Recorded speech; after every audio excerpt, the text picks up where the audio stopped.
Ապրիլի 7-ին հայ առաքելական Սուրբ եկեղեցին նշում է Մարիամ Աստվածածնի ավետման տոնը։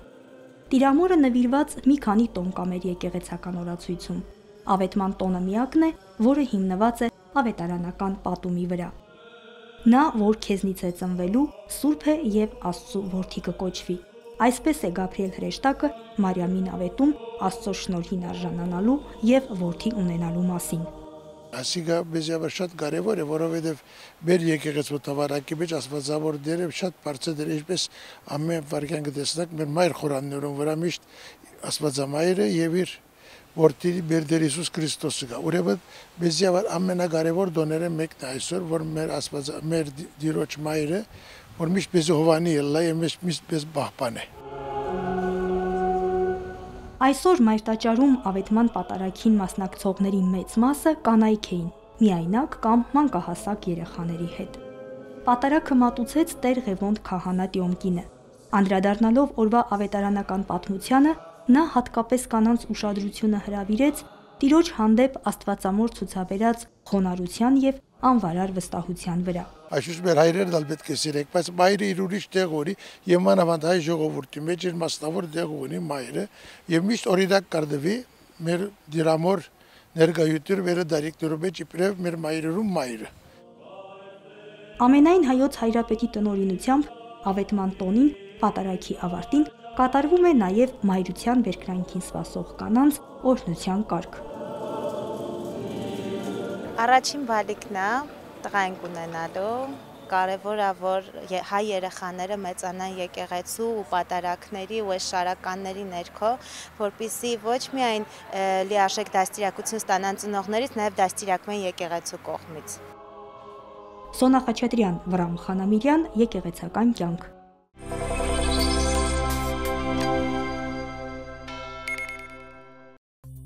Ավետման տոնի առիթով հայրապետական իր օրհնությունն ու բարեմաղթանքներն է փոխանցել ամենայն հայոց հայրապետը, որում մասնավորապես ասվում է.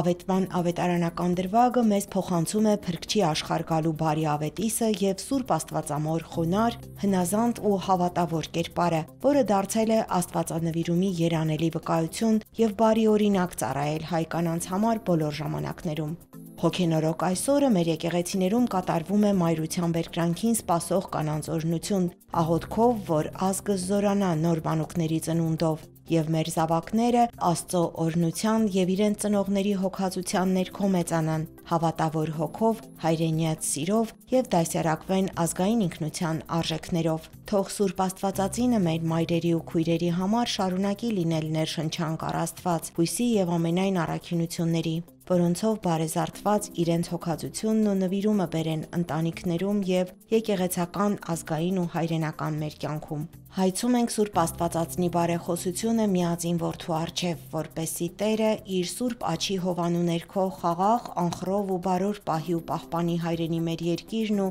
համայն ժողովրդին եւ օրհնի հայրենաշեն ու ազգաշահ բոլոր ջանքերը։ Ասվում է Գարեգին II շնորհավորական ուղերձում։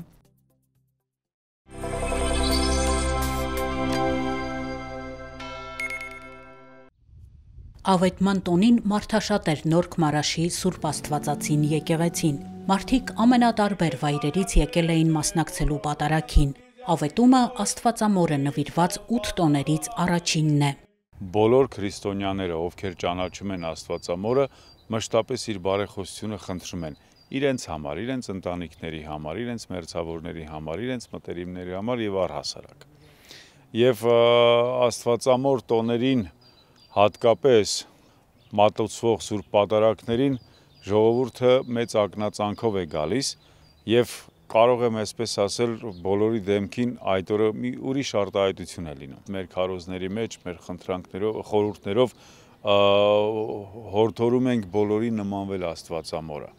իր հեզությամբ, իր խոնարհությամբ, իր համեստությամբ եւ կարծես թե այս օրը եւ ընդհանրապես Աստվածամոր տոները այն օրերն են, երբ որ մարդիկ փորձում են առավելագույնը գոնե նմանվելով տալ Աստվածամորը, փոխհատուցել Աստվածամորը այն մեծ բարեխոսության համար, ինչ ինքը անում է։ Ավետման տոնին պատարագ մատուցեց Տեր Թովմա քահանա Անդրեասյանը։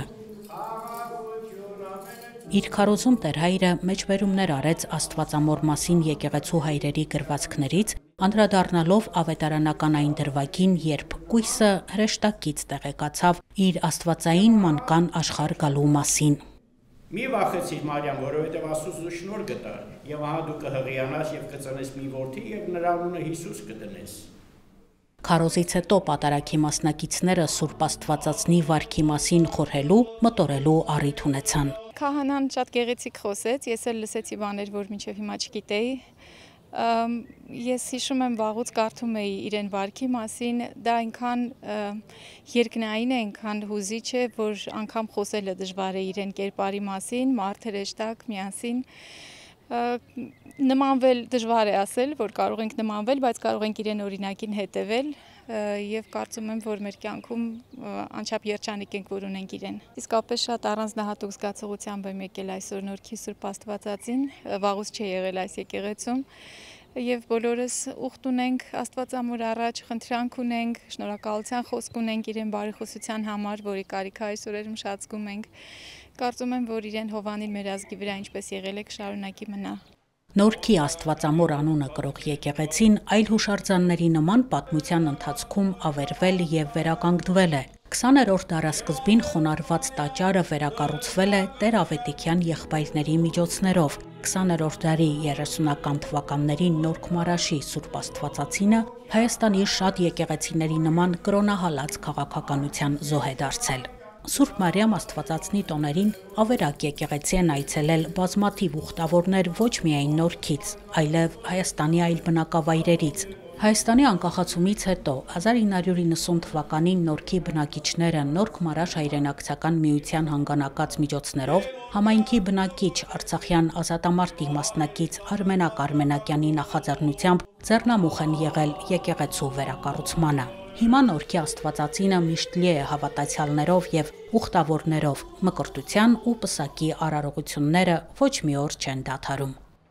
Աննա Թամրազյան, Հարություն Տոլանյան, Եկեղեցական կյանք։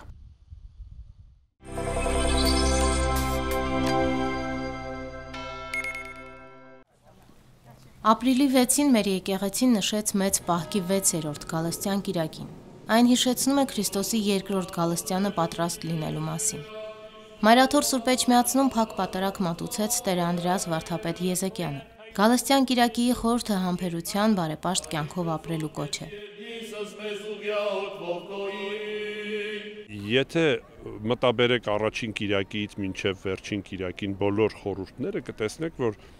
մարդու անկումը, մարդու Աստծուց հեռացումը եւ վերականգնման հնարավորությունն է։ Հիմա այսօր մեզ, մեր եկեղեցին, Սուրբ Գիրքը, մեր Տերը հրավիրում է, որպեսզի մենք իր Գալստյան խորհուրդը մեր կյանքի մեջ նորոգենք։ Եթե մենք չնորոգենք իր խորհուրդը, որ իր ներկայությունը մեր կյանքում է, մեր առօրյա կյանքում է, մեր սխալների մեջ է, մեր սայթաքումների մեջ է, մեր ձեռքբերումների մեջ է, մեր օրհնությունների մեջ է, ամեն ինչի մեջ է Տիրոջ ներկայությունը։ Հենց որ գտնենք այդ ներկայությունը, մեր կյանքը ամբողջությամբ փոխվելու է դեպի երջանիկ, դեպի ավելի խաղաղ, դեպի ավելի սիրով լեցուն, դեպի համերաշխ, հաշտ, ավելի հաղթական կյանք։ Առաջին գալուստով Քրիստոս մարդու առջև բացեց փրկության ճանապարհը, սովորեցրեց ինչպես է պետք ապրել երկնքի արքայությանն արժանանալու համար։ Սուրբ Էջմիածնի մայրտաճարում հավատացյալների համար օրվա պատգամը մեկնեց Տեր Դանիել եպիսկոպոս Ֆնդկյանը։ Սրբազան հայրը հիշեցրեց հավատացյալներին, որ երկրորդ անգամ Քրիստոս աշխարհ է գալու որպես թագավոր, դատելու արդարներին եւ մեղավորներին ըստ իրենց գործերի։ Ավետարաններում եւ առաքելական թղթերում նկարագրվում է ինչպիսի տագնապալի իրադարձություններ են նախորդելու Քրիստոսի երկրորդ գալստյանը։ Լսելու եք պատերազմների ձայներ եւ պատերազմների լուրեր, ազգ ազգի դեմ պիտի ելնի, թագավորությունը թագավորության դեմ, երկրաշարժներ, բազում սուտ մարգարեներ պիտի ելնեն ու շատերին պիտի մոլորեցնեն եւ անօրինության շատանալուց շատերի սերը պիտի ցամաքի, բայց ով մինչեւ վերջ համբերեց, նա պիտի փրկվի, կարդում ենք Մատթեոսի ավետարանում։ Այսօր մեզ մեր եկեղեցին հիշեցնում է, որ եթե մենք չանդրադառնանք եւ չհաշտվենք Տիրոջ հետ, կարող է մեր ժամանակը հասնի եւ մենք գնանք եւ երկրորդ Գալստյան ժամանակ ուշ լինի ամեն ինչ եւ այդ վախացնող վայրի զգուշացումները կային այսօր ավետարանի մեջ, որ եթե չհասցնեք եւ մնաք այդ ձեր մեղքի մեջ, սխալի մեջ, եթե չհասցնեք Աստծուն փնտրել, գտնել, Աստծո միանալ, վատ է լինելու մեր վիճակը։ Որովհետեւ ես թելադրում եմ, մաղթում եմ մեր բոլոր հավատացյալներին, մեզանից սկսած իհարկե, որ այդ փնտրտուքը ամեն օր մենք ունենանք, հատկապես այս հնարավոր շրջանում, որ մեզ մեր եկեղեցին ընձեռել է, որ մենք մի փոքր ավելի խորհրդացենք, մի փոքր ավելի աղոթքին ժամանակ տանք, Սուրբ Գրքի ընթերցանության ժամանակ տանք, սրբատեղիներ այցելենք, մի քիչ մեր ներսը նայենք, մի քիչ մեր ներսը մաքրություն անենք, հա, այդ մաքրության արդյունքում մենք կպատրաստվենք մեծ տոնին։ Իզմիրլյան բժշկական կենտրոնի տնօրեն Արմեն Չարչյանը մեծ պահքի ընթացքում գրեթե ամեն կիրակի մասնակցում է պատարագին։ Նոր ավարտվեց պատարագը, ես հիմա այլ հարթության մեջ եմ, այլ տեզերքում եմ, իմ տեզերքը հիմա այլ է այս պահին եւ յուրաքանչյուր անգամ գալով պատարագին մենք մեզ ուխտ ենք անում, որ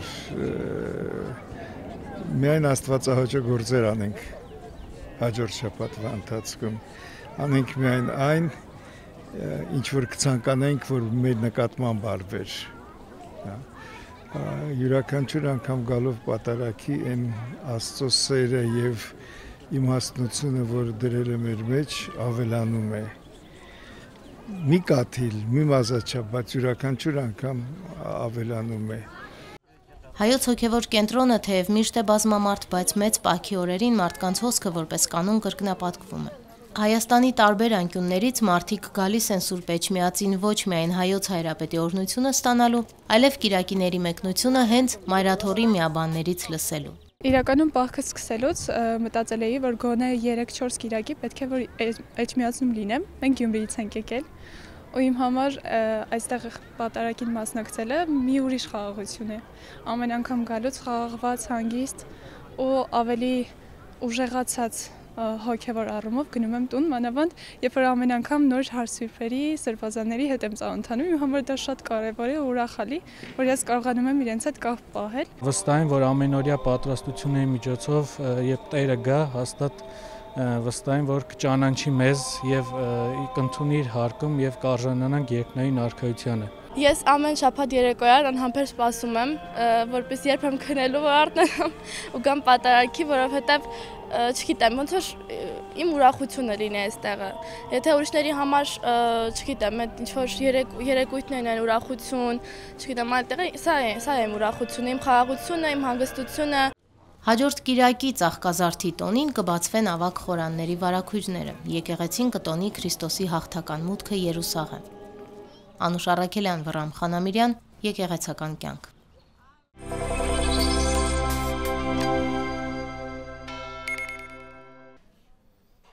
Արագածոտնի թեմի հոգևոր դասը, թեմապատկան կառույցները եւ տարբեր համայնքներից ժամանած ուխտավորները Հովանավանքում մասնակցեցին միասնական ժամերգության։ Թեմի առաջնորդ Մկրտիչ եպիսկոպոս Պարոշյանի նախաձեռնությամբ մեծ պահքի ամբողջ ընթացքում թեմի տարբեր եկեղեցիներում միասնական ժամերգություններին եւ պատարագներին մասնակցելը ավանդույթի է վերածվել։ Այսպիսի ուխտագնացությունները, որոնք հատկապես կարևոր են պահքի ընթացքում, նաեւ առիթ են հանդիսանում համայնքների միջև կապեր ստեղծելու համար։ Դրանում ակտիվ դերակատարություն ունեն թեմում ծառայող հոգևորականները։ Շուրջ 20 եկեղեցականներ են ծառայում Արագածոտնի թեմում, 20 ամուսնացյալ քահանաներ եւ 1 կուսակրոն եկեղեցական։ Արագածոտնի թեմում համայնքները շատ են եւ էլի քահանաների կարիք կա, վստահ եմ, որ նորին սրբության տնօրինությամբ Աստված կողորմա եւ Արագածոտնի թեմը էլի կունենա եկեղեցականներ։ Արագածոտնի թեմում վերջին տարիներին ծաղկում է վանական կյանքը։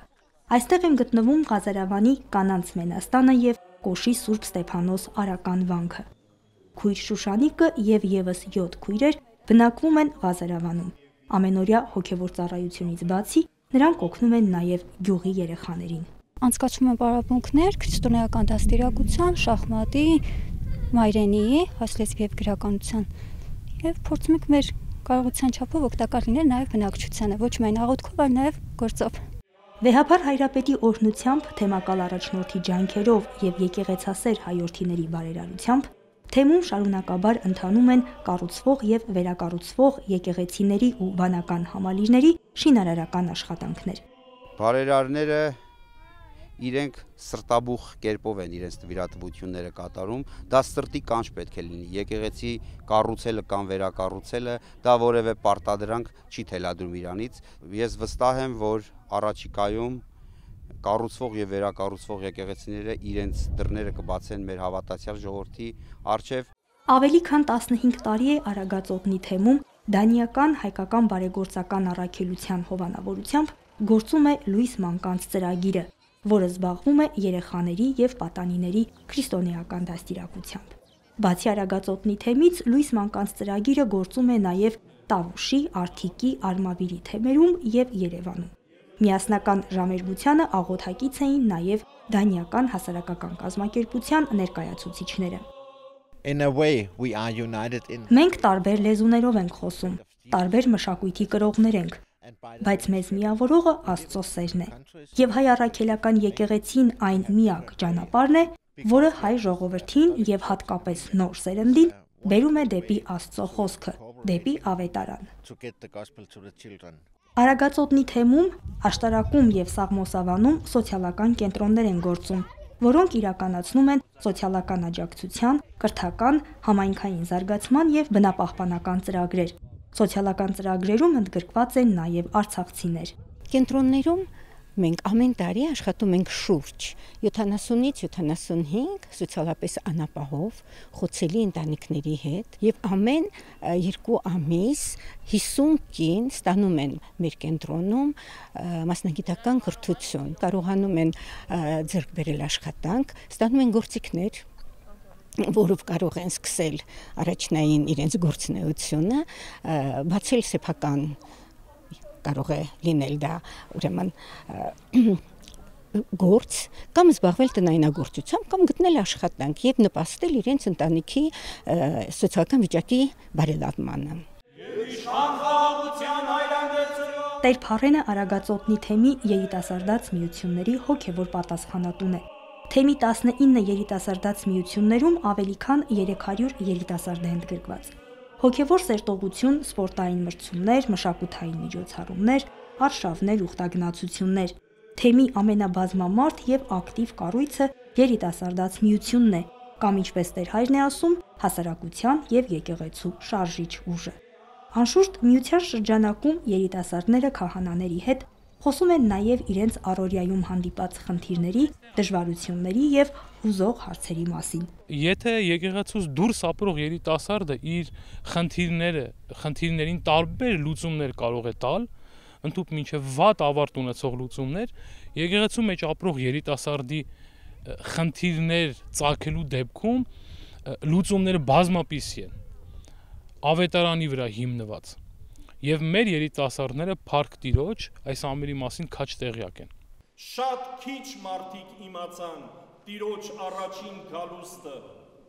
Ժամերգությանը Արուճի հոգևոր հովիվ Մանուկ քահանա Զեյնալյանը խոսեց մեծ պահքի խորհրդի մասին եւ մարդկանց հիշեցրեց քրիստոնյայի ամենօրյա առաքելության մասին։ Սրբազան հոր պահպանիչ աղոթքով ավարտվեց ժամերգությունը։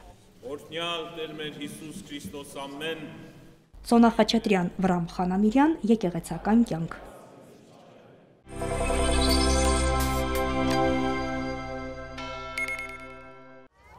Կիրակի օրը ապրիլի 6-ին Գրիգոր Լուսավորիչ Մայր եկեղեցու հարակից տարածքում ծառեր էին տնկվում։ Շատերը եկել էին ընտանիքներով, ընկերներով, դասարանցիներով, կնքահայրերով ու սանիկներով։ Ծառատունքի մասին մարդիկ պատարագի ավարտին էին տեղեկացել, մի մասն էլ համացանցից։ Բոլոր եկեղեցական տոներին մասնակցում ենք, սա նաև բացառություն չէ, կարծում եմ, որ եկեղեցու կյանքը, եկեղեցին մեր կյանքում պետք է լինի ավելի ու ավելի շատ։ Անկախ նրանից, թե ժողովուրդը ինչ վիճակում է գտնվում, առավել ևս այս վիճակում, երբ որ մենք մասնատված ենք, բաժանված ենք, պետք է եկեղեցին համախմբի բոլորին։ Մենք դասանի երեխաներին ենք բերել, դասանի ծնողական կազմով երեխաներին բերել ենք, որ մասնակցեն ծառատունկին։ Որոշեցինք մասնակցել, որպեսզի երեխաները մոտ լինեն բնությանը, գնահատեն բնության բարիքները, ծառը որպես բնության մի մասնիկ, չվնասեն։ Ավելի քան 100 ծառ են ձեռք բերել Գրիգոր Լուսավորիչ Մայր եկեղեցու համայնքի անդամները։ Եղել են ընտանիքներ, որոնք տեղեկանալով եկեղեցու նախաձեռնության մասին որոշել են տնկի ձեռք բերել ու իրենց հիշատակ ծառն ունենալ եկեղեցու հարակից տարածքում։ Այդ կերպ են տնկվել ու մեծացել նաև եկեղեցի տանող աստիճանների երկու կողմերի տուաներն ու վարդերի թփերը։ Գրիգոր Լուսավորիչ եկեղեցու հոգևոր տեսուչ Անուշավան եպիսկոպոս Ժամկոչյանը համայնքի անդամները այս տարածքում պարբերաբար ծառատունկ ու ծաղկատունկ են իրականացնում։ Սրբազանի օրհնությամբ եւ աջակցությամբ, անհատների օգնությամբ, իհարկե, առանց անհատների հնարավոր չի, կազմակերպվեց այս ծառատունկը։ Նպատակն է եկեղեցու հարակից տարածքի մանավանդ լանջային գոտիների մասը ավելի խտացնել կանաչը, կանաչապատել։ Դերևս կարելի է համարել, որ սա որոշակիորեն փոխելու է տեսքը, բայց չի կարելի ասել, որ ամբողջական է դարձնելու, այսինքն անելիքները շատ են, բայց սա այն քայլերից մեկն է, որ գրեթե ամեն տարի անում ենք, արդեն սովորություն է դարձած։ Հիմնականում ընտրել ենք կիպարիս ծառատեսակը, հաշվի առնելով իր նաև մշտական կանաչը եւ նաև այն, որ ինքը ինչ-որ ձևով պարիսպի նման է դառնալու։ Ոչ թե առանձնացնում ենք մեզ դրանով, այլ փորձում ենք լանջային այդ զոնան ինչ-որ ձևով մասնավորապես առանձնացնել, ցույց տալ համար, որ սա ավելի տես կանաչային զոնա է։